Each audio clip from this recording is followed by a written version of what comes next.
gimana sih kerajaan Demak. Jadi kalau sudah melalui ini saya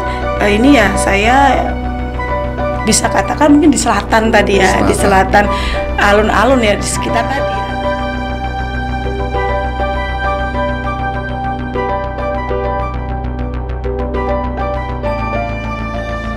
Assalamualaikum warahmatullahi wabarakatuh. Selamat pagi pemirsa setiap podcast SMA Negeri 1 Demak, aktual, akurat, dan berkarakter. Kembali lagi bersama saya Bayi Aki Aditya yang akan menjadi host pada ngobrol seru, diskusi asik, dan bermakna pada kesempatan kali ini. Nah, apa yang akan kita obrolkan? Nah, yang akan kita obrolkan tidak lain dan tidak bukan, kita akan mengulik Demak sebagai kabupaten atau kota kecil ini dari bingkai sudut pandang sejarah. Nah, di depan saya sudah ada narasumber yang kompeten untuk membahas hal ini ya. Salah satu guru sejarah di SMA Negeri 1 Demak. Selamat pagi, Bu Titi. Selamat pagi. Oke. Ya, salam sejahtera untuk kita semua. Bu Titi, bagaimana kabarnya hari ini? Sehat, alhamdulillah. Meskipun cuaca seperti ini, tapi kita tetap harus semangat ya, Bu ya. Mendung sahdu. Oke, mendung sahdu. Nah, sadu-sadu seperti ini, enaknya kita bahas juga nih tentang Demak Kota Wali ya, Bu ya. Dari sudut pandang historis gitu ya, Bu ya. Agar para generasi muda khususnya mereka-mereka yang tinggal dan merasa sebagai orang Demak itu tahu gitu loh, Bu. Ya, tahu bagaimana harus ya, nggak hanya tahu tapi harus tahu. Oke, harus tahu. Apalagi identitas kabupatennya sendiri ya. Harus betul tahu. Sekali ya. Oke. Tidak dari sudut pandang, tapi karena sesi kali ini adalah tentang sejarah ya, kita bahas melalui kacamata sejarah. Gitu ya, Bu ya. Oke.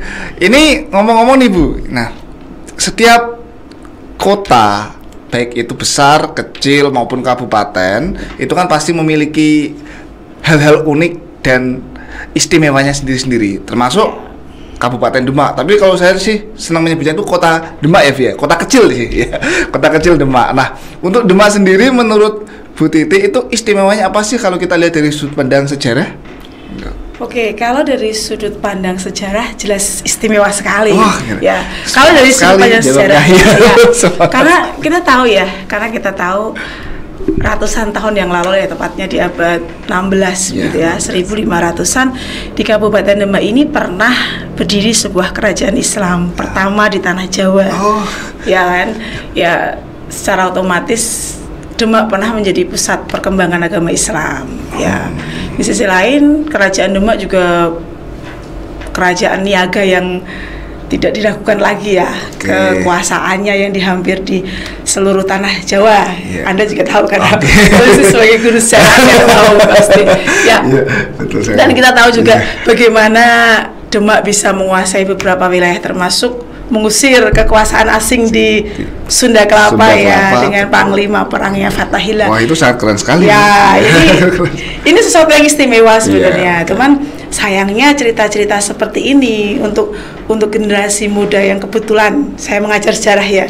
Jadi mungkin sedikit terlewatkan atau kurang paham mereka kurang paham tentang cerita-cerita tentang kabupaten mereka sendiri ya, tentang kejayaan kerajaan Demak itu. Jadi perlu untuk memberikan pembelajaran, pengertian, pemahaman kepada mereka tentang kejayaan kerajaan Demak di masa lampau. Oke. Untuk yang generasi muda sendiri tadi Bu Titi bilang bahwa secara umum mereka kurang begitu memahami, begitu mengetahui. Faktornya apa ya, kira-kira seperti itu? Ya, ketertarikan mereka ya. Ketertarikan mereka terhadap peninggalan sejarah yang terkait dengan kerajaan Demak memang kurang ya. Hanya sebatas misalnya kalau mereka di kurikulum kan ada. Jadi sebatas mereka mengerjakan tugas saja kalau diminta oleh guru ya. Tapi kalau untuk meneliti langsung tentang jejak-jejak kerajaan Demak sepertinya belum termotivasi. Oke. Nah, untuk bisa menumbuhkan motivasi itu menurut Bu Titi harus bagaimana ya? Ini kan pasti menjadi hal yang cukup menantang nih kayaknya. Ya, ini PR untuk semua guru sebenarnya ya. Sejarah ya. Ya, kita harus menciptakan sebuah situasi yang membuat mereka tertarik untuk belajar sejarah atau kita ajak mereka untuk melakukan penelitian langsung ke lapangan. Itu akan lebih menarik daripada kita menjelaskan di kelas bla bla bla diterangkan walaupun dengan gambar-gambar dan yang menurut kita menarik. Tapi kalau menurut saya lebih enak kalau mereka diajak langsung ke lapangan, diajak penelitian, langsung melihat visual tiga dimensinya ya, fisiknya langsung gitu ya. Terkait dengan peninggalan kerajaan Demak itu lebih menarik sebenarnya. Memang sebenarnya Demak itu sangat menarik Bu, tapi menariknya itu banyak yang hal yang bisa dikatakan masih kontroversi Bu. Nah ini berkaitan dengan pusat pemerintahan Kesultanan Demak, di mana kalau di buku-buku sejarah baik buku Pakes maupun buku Indo itu kan dijelaskan bahwa Kesultanan Demak adalah kesultanan yang besar di Pulau Jawa pada waktu itu. Nah, tapi mengapa yang disebut sebagai Kesultanan Pulau Jawa itu tiba-tiba menghilang gitu Bu? Tiba-tiba senyap, sunyi, hilang begitu. Nah, itu kalau menurut Bu Titi bagaimana pendapat Bu Titi mengenai hal seperti itu? Maksudnya gini ya, wujudnya fisik nggak ada gitu ya. Ya. Orang kan zaman sekarang kan pengennya kan no pic hoax gitu. Nah itu mungkin juga menjadi sesuatu yang kurang menarik dari siswa ya, dari anak generasi. Gitu. Kok nggak ada keratonnya ya? mungkin berbeda kalau kita jalan-jalan ke Jogja, ada Kesultanan Yogyakarta, kita ke Solo ada Kasunanan Surakarta. Jadi akan lebih menarik anak datang ke sana melihat. Kalau di Demak kan yang kita tahu hanya Masjid Agung Demak, ada museum sih, ada museum ya peninggalan juga nggak terlalu banyak. Ini ya. Benda-benda purbakala bukan purbakala ya, berarti ya benda arkeologis yang ada di sana. Lah, kalau kita akan menanyakan tentang letak kerajaan Demak, di mana sih keraton kerajaan Demak itu ya? Maaf Bu Titi, kita sebenarnya nanya itu keraton atau istana atau kastil Bu. Lebih tepatnya kalau Indonesia itu bagaimana Bu? Keraton ya. Keraton ya. Kalau Jawa ya. Kalau Jawa ya. Gitu ya. Bukan kastil bukan ya Bu ya? Kastil dulu ya. Keraton kalau menurut saya lebih ke keraton. Iya. Di mana keratonnya begitu ya? Ya kita kalau pengen mengetahui di mana keratonnya, kita bisa menggunakan beberapa konsep ya, Macapat misalnya. Macapat. Ya, menarik kemudian ini. Ya, nanti kemudian bisa dipadukan dengan konsep toponim ya istilahnya. Toponim. Kemudian setelah itu nanti kita akan dukung dengan bukti-bukti arkeologis ya, sumber-sumber benda. Ya. Masih ada ditemukan ya. Kemudian kita juga bisa meng-cross-check-kan ke sumber tertulis ya, itu penting sekali karena tanpa ada sumber benda dan sumber tertulis ini kemungkinan sulit untuk mengungkap di mana letak kerajaan Demak ya. Tanpa itu juga tidak bisa, karena kan kalau kita bicara tentang sejarah pasti tidak bisa lepas dengan sumber-sumber sejarah ya. Betul. Kalau untuk terkait dengan kerajaan Demak, kalau sumbernya lisan sepertinya nggak ada ya. Sumber lisannya ya kalau yang primer jelas tidak ada. Jadi kita akan cari yang sumber-sumber yang sifatnya primer, yang kebendaan ya, dan tertulis ya. Sekarang kita awali dengan konsep Macapat. Apa sih konsep Macapat? Ini kan tahu ya, Anda tahu sebagai guru sejarah. Jadi Macapat itu kan sebuah kepercayaan ya, kepercayaan masyarakat Jawa untuk tata bangunan, tata letak bangunan begitu ya. Tata kota gitu. Ya, itu kan mereka percaya ada 4 arah mata angin gitu ya, harus disesuaikan dengan itu yang menurut mereka arah mata angin ini mempunyai kekuatan magisnya masing-masing. Ini konsep Jawa masyarakat ya, kuno gitu ya, terutama di Jawa. Dan konsep Macapat ini bisa kita lihat di Kesultanan Yogyakarta misal, dan di Solo juga ya. Kalau kita lihat konsep Macapat, maka ada Macapat ya, ada alun-alun ya sebagai pusatnya, episentrumnya Bu ya. Episentrumnya. Kemudian di sebelah utara kita akan temukan pasar kemudian ekonomi ya. Di sebelah barat kita akan temukan masjid, kalau ada ya, ada makam, ada kauman gitu ya, ada perkampungan tokoh-tokoh yang mengelola masjid ini ya. Kemudian di sebelah timur kalau ada penjara, dan di sebelah selatan ini yang kemudian dipercaya ini letak dari istana atau keraton yang tadi saya sebutkan ya. Dan ini konsep ini ada di Kesultanan Yogyakarta ya. kalau kita sama ini kan karena kerajaan Islam ya, kemungkinan besar ya Demak ya seperti itu. Jadi ada di sebelah selatan alun-alun, berarti kan tepatnya kalau sekarang ya ada di SMP kemungkinan 2, besar ya, kemungkinan besarnya di SMP 2 atau di sekitarnya di kantor dinas pariwisata kejaksaan sebelahan itu, kemudian atau di sekitar juga ada di Bank Jateng gitu ya itu diperkirakan di sekitar itu ya. Kalau menyebutkan Sitinggil maka kita akan menggunakan konsep toponim. Toponim itu ya nama-nama kuno ya, tempat-tempat dulu yang kemudian masih digunakan sampai sekarang penamaannya. Dan kita gunakan toponim daerah-daerah yang dulunya ada di sekitar keraton ya, seperti Sitinggil yang tadi Anda menyebutkan. Sitinggil itu Siti Inggil, tanah tinggi. Dulu kan ada bangunan tinggi di mana raja itu bisa duduk di sana, beliau bisa melihat aktivitas rakyatnya yang ada di tanah tinggi yang dimaksud itu bangunan tinggi, bisa jadi bangunan tinggi ya. Nah, itu ada di sekitar istana, sekitar keraton. Jadi kan bisa dipersepsikan bahwa keraton itu nggak jauh dari Sitinggil. Kayaknya gitu. Kemudian ada wilayah seperti Yuda Menggala, Yuda Menggolo itu kan Sampangan tuh Bu. Yuda Menggolo itu kan kampung tempat tinggal para panglima perang, prajurit. Jadi kemungkinan ya nggak jauh-jauh dari keraton kan. Kemudian kalau di Demak kita sebut Domenggalan itu kan. Identikan dengan Domenggalan. Jadi Yuda Menggala. Yuda Menggolo ya. Yuda Menggolo di karena memang nama aslinya kan Yudo Menggolo kan itu ya, panglima perang dari nama. Terus kemudian ada Tembiring itu tembok iring kan yang mengelilingi keraton, melindungi dari banyak hal sih sebenarnya ya, bisa jadi kalau dari musuh misalnya atau dari luapan sungai bisa jadikan seperti itu. Jadi ada di sekitar keraton tuh ada nama-nama itu daerah-daerah masuk Beguron kayak gitu ya, kemudian Sampangan tadi yang jenengan sebutkan.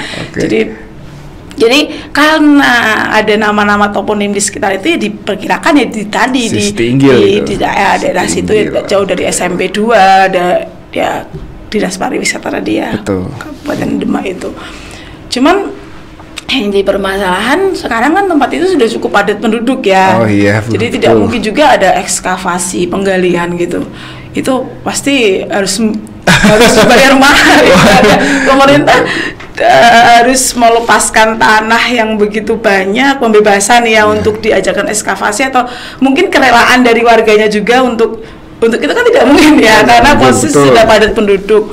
Nah, kemudian tidak ada konsep Macapat atau dengan toponim saja, tapi harus didukung dengan sumber-sumber kebudayaan yang ditemukan di sana. Itu yang utama sebenarnya malah ya kalau menurut saya, karena tanpa bukti-bukti kebudayaan maupun tertulis nanti akan dilanjutkan dengan tertulis, itu yang apalah cerita sejarah gitu loh.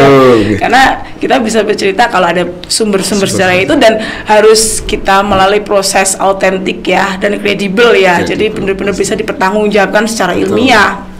Nah, kemudian kalau kita cari sumber benda, kebetulan saya memang belum konsen untuk meneliti ini ya. Cuman ya kebetulan ada beberapa teman yang pernah melakukan penelitian sama guru sejarah juga di Kabupaten Demak.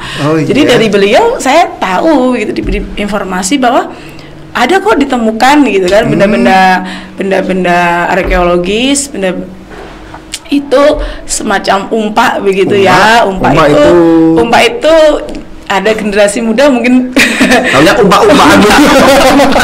Ya, umpak itu mungkin semacam ini ya, kalau rumah-rumah kuno itu di Demak itu kan kita kenal dengan rumah geladak gitu ya. Rumah yang dari kayu, kemudian ada kakinya itu loh, kaki yang penyangganya tiang-tiang penyangga di bawahnya itu, karena diperkirakan Demak itu kan daerah berawa ya dulu ya. Jadi rumahnya itu rumah panggung yang ada umpak-umpaknya itu. Dan sekarang di Demak sudah tidak ada ya. Mungkin ada di daerah, kalau saya jalan-jalan ke daerah-daerah dalam-dalam itu ya, kecamatan itu masih ada beberapa ya. Kalau saya pernah jalan ke daerah Dempet itu masih ada ya, ya itu ada rumah-rumah model geladak gitu ya, atau mungkin kalau kita jalan lihat ke ini ya dinas pariwisata ya itu masih yang ada museum geladak ya itu masih ada kan, itu kan model rumah geladak ya gambaran visualnya seperti itu. Nah itu ada umpak-umpak yang kemudian disimpan di museum Gelagawangi, cuma informasinya seperti itu.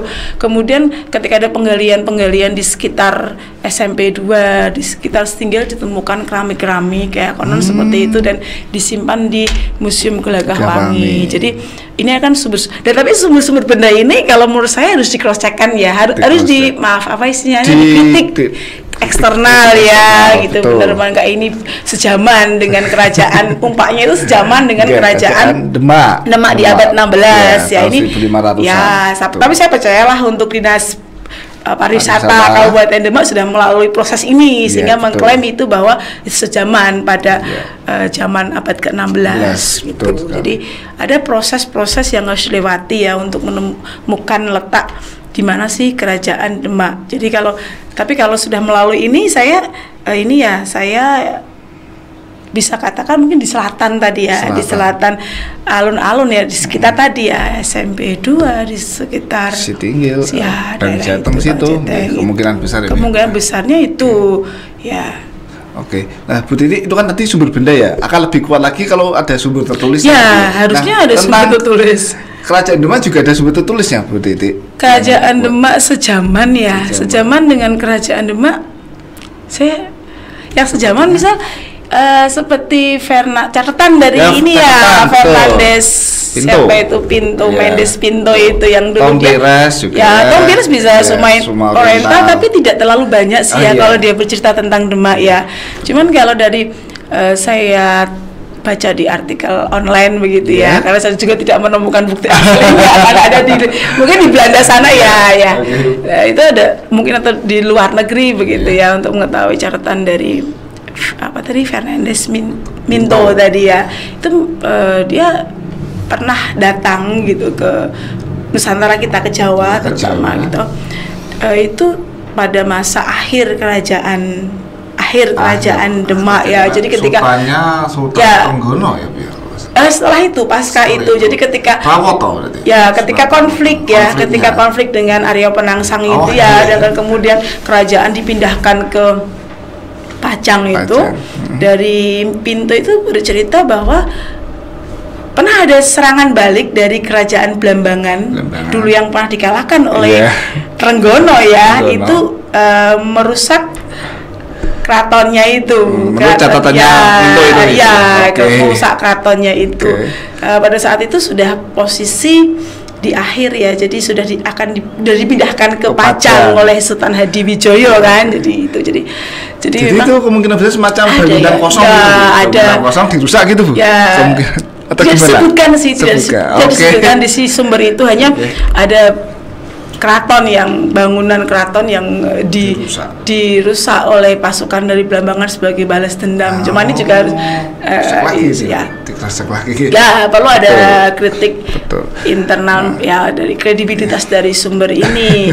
Tapi kalau sudah diadop oleh beberapa sejarawan ya mungkin sudah melalui proses ini ya, karena sudah ada seperti Fokker itu kan sudah mengambil catatan itu. Fokker itu sudah beda generasi ya, beda generasi. Kalau Fokker itu sudah sekitar abad ke-19 ya, 1800-an ya kita. Itu versinya Fokker gimana Bu? Apakah ada hubungannya dengan Jalan Anyel Panarukan, Growth Postweg itu dengan Demak di sini? Kalau Fokker datang, kalau dari versinya Fokker itu dia sudah tidak melihat bangunan secara utuh lagi ya. Bangunan yang diduga bekas keraton itu sudah tidak utuh lagi. Kemungkinan ya memang kurun waktunya kan sudah ada sekitar 200 tahun ya. Jadi kemudian kita akan kedatangan dengan bangsa kolonial Belanda ketika Danles mempunyai ide untuk membuat jalur besar itu. Jalan pos Anyar Panarukan itu melalui jalan Pantura itu Demak. Nah itu kemungkinan besar ya itu ikut sekalian jadi jalan pos ya. Ini kalau ini cerita ini saya ambil dari kebetulan kan dosen Universitas Diponegoro ya. Alma mater saya. Iya. Ya, ini ada Dr. Eko Punto itu kan pernah meneliti. Begitu. Saya juga sempat membaca artikelnya di sana di sebuah pemberitaan online ya. Di situ ada memang proyek dan delesi yang terakhir itu kemudian menggerus menjadi jalan. Jadi kalau kalau bentuk keratonnya sudah tidak nampak ya mungkin ada faktor-faktor tadi pertama terakhir tadi ya proyek Dandeles itu kemudian ditambah pembangunan jalan kereta api di tahun 1885 itu kan itu semakin ya sudah tidak tersisa lagi gitu kan kerajaan. Abu-abu jadi semakin nggak tampak lagi. Jadi memang ada banyak faktor mengapa itu menjadi tidak ada. Tapi menurut Bu Titi memang kemungkinan besar Bu Titi masih ada harapan gitu ya, ada harapan bahwa semakin menemukan titik terang nggak sih Bu itu pusat kesultanan atau kerajaan Demak itu bisa ditemukan agak lebih jelas lagi gitu Bu. Kalau memang posisinya kemungkinan besar ya ada di situ daerah selatan dari sistem Macapat. Ya kalau menggunakan sistem Macapat itu posisi di selatan itu ya kan itu tadi saya katakan ya itu kan di Sitinggil di SMP 2 sekarang kita kan udah padat penduduk ya. Masalah di situ. Tidak mungkin untuk dilakukan ekskavasi penggalian tanpa ada kerelaan dari warga untuk melakukannya kan. Jadi ada sedikit kesulitan sebenarnya ya sedikit rumit untuk mengangkat kembali. Berarti kita memang harus taunya sekedar itu ya Bu ya, maksudnya hanya informasi bahwa di sekitar ini gitu kan dengan sisa penemuan yang dengan masih bisa diselamatkan gitu. Didukung dengan benda-benda yang masih bisa ditemukan yang masih ada. Mungkin nanti kalau misal ada warga sekitar yang menggali misalnya bikin sumur atau buat fondasi baru rumah kalau dia menemukan umpa atau menemukan keramik benda-benda pusaka bisa kan dilaporkan ke dinas pariwisata setempat ya, apalagi hanya depannya saja kan berseberangan saja. Jadi bisalah sebagai warga negara ya kita berkontribusi yang baik untuk bangsa kita. Kalau kita menemukan sesuatu yang ini kok sepertinya benda kuno begitu ya, jadi bisa dilaporkan serpihan peradaban bangsa gitu ya, penggalan cerita yang hilang betul kan kayak puzzle gitu ya dilengkapi karena benda-benda itu dia benda mati tapi dia bisa bercerita sebenarnya tentang masa lalu ya. Itu yang harus dimengerti. Jangan sampai ada masyarakat yang ini malah dijual karena harga antik gitu kan ya, jangan sampai seperti itu ya. Harus ada kerelaan kita untuk membantu untuk peradaban sejarah Indonesia gitu. Betul. Ya, ngomong-ngomong tadi kita menarik ya bahas tentang Kesultanan Demak, kemudian tata letak yang diduga lokasinya dibuktikan secara fisik dari tulisan maupun beberapa benda-benda. Nah, itu tadi kita juga menyinggung terkait ada Trenggono ya, itu kan salah satu penguasa kerajaan Demak ya, ketiga kalau nggak salah. Nah, kalau saya tidak salah ingat juga yang pertama adalah Raden Jimbun atau Sunan Fatah. Lalu yang kedua adalah Pati Unus, yang ketiga Trenggono. Nah, saya menarik nih Bu yang bahas tentang Pati Unus. Nah, Pati Unus ini kan namanya selalu terpampang, selalu terpatri dalam setiap buku sejarah begitu Bu. Apalagi yang bahas tentang kerajaan-kerajaan Islam. Nah, Pati Unus ini juga disebutkan bahwa beliau dengan gagah berani berusaha melawan niat hegemoni dari Portugis yaitu bangsa Barat. Dan kalau kita lihat timeline atau garis waktunya, Portugis itu datang tahun 1511 menaklukkan Malaka, kemudian beberapa tahun kemudian Pati Unus berusaha untuk menyerangnya. Nah, padahal betul. Dan yang lain pun juga belum Bu. Jadi bisa dikatakan mungkin kemungkinan besar Pati Unus adalah orang Nusantara pertama kali yang berusaha melawan hegemoni bangsa Barat begitu. Uniknya di sini kalau saya lihat dari berbagai situs bahwa Pati Unus itu bahkan belum dijadikan pahlawan nasional. Nasional. Ya, saya pernah mendengar ini seperti ini. Mengapa Pati Unus ya? Kita tahu bagaimana prestasi beliau walaupun masih mengalami kegagalan karena betul. Memang secara persenjataan memang Demak masih kalah pada saat itu ya dengan Portugis. Tapi kan setidaknya Pati Unus pernah melakukan upaya untuk menolak hegemoni dari bangsa asing ke Nusantara sebenarnya kita. Banyak kan pahlawan-pahlawan besar yang seperti itu, Bu. Sebut saja Pangeran Diponegoro, Sultan Hasanuddin, Tuanku Imam Bonjol, Thomas Matulesi atau Kapiten Patimura. Mereka juga berusaha menolak dan menentang kehadiran bangsa Barat. Lala yang beliau para pahlawan ini lawannya Belanda, Bu. Patimura lawannya Portugis. Apakah yang dianggap pahlawan nasional itu harus yang melawan Belanda gitu, Bu? Oh, enggak juga ya. Enggak juga kalau menurut saya, karena sepengetahuan saya seperti saya pernah dengar ya. Siapa Ratu Kalinyamat itu kan juga tidak zaman Belanda. Bahkan belum masuk apa namanya, Bu? Bangsa Eropa belum masuk itu. Ya, kalau Kalinyamat kan seusia dengan Demak ya. Mungkin Portugis ya, Bu? Ya, sama. Mereka juga masih Kalinyamat kan masih kerabat kan? Ya, masih kerajaan Demak kan, ya. Itu juga bisa kok diusulkan, ya. Jadi sebenarnya begini, kalau sepengetahuan saya, mungkin Anda bisa ikut menambahkan ya. Jadi kalau untuk menjadi nominasi pahlawan nasional ya, nominasi itu salah satunya itu diusulkan oleh masyarakat setempat.